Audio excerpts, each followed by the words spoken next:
Okay, are we here? All right.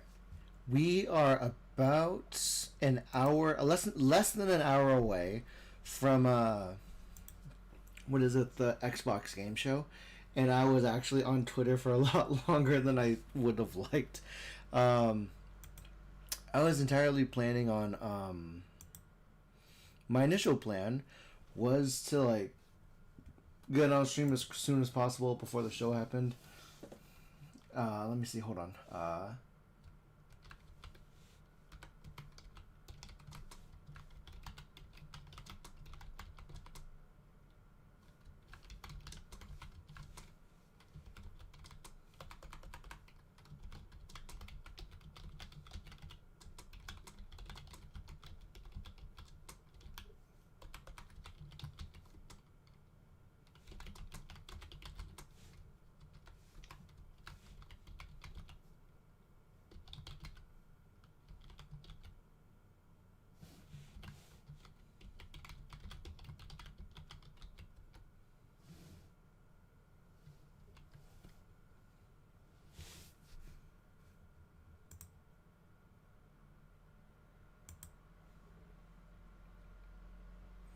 Let's do that. Make a post about it. Click.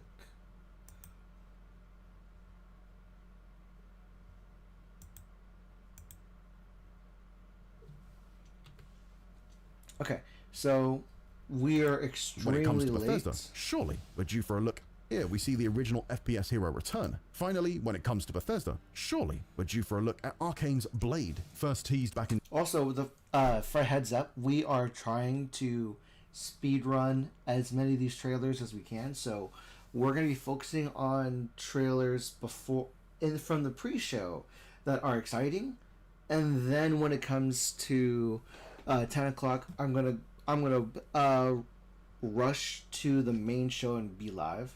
2023. The Leon studio has been pretty silent since Arcane the original FPS hero return. Finally, when it comes to Bethesda, surely we're due for a look at Arcane's Blade, first teased back in 2023. The Leon studio has been pretty silent since. It looks like we're never getting that Mahershala Ali movie, so please at least give us this.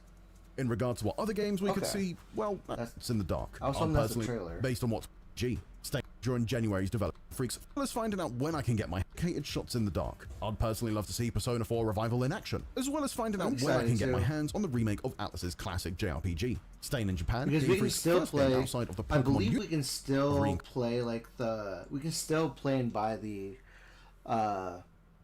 port of the original Persona 4 game on Game. I believe it's free on Game Pass for the original Persona 4, and then you can always. So JRPG fans have two paths. Either they play the original again before the remake, or hold off on any gameplay to play the remake, because there's a good chance you're gonna you're gonna retrace steps you've already played in the first game. So it's a matter of like, do you want to redo 40 hours of gameplay again? And some people want to, some people don't, so it's definitely hard to say. Carnation was featured heavily during January's Developer Direct, so it could well be there too. Action-adventure spin-off Resonance: A Plague Tale could well be in line to make a reappearance, as well as X-Witcher 3 dev studio Rebel Wolves vampire RPG. We definitely saw the Blood of Dawnwalker trailer like just the day before at the Summer Game Fest, so maybe more content that wasn't shared on Friday's show. Who can say? The Blood of Dawnwalker.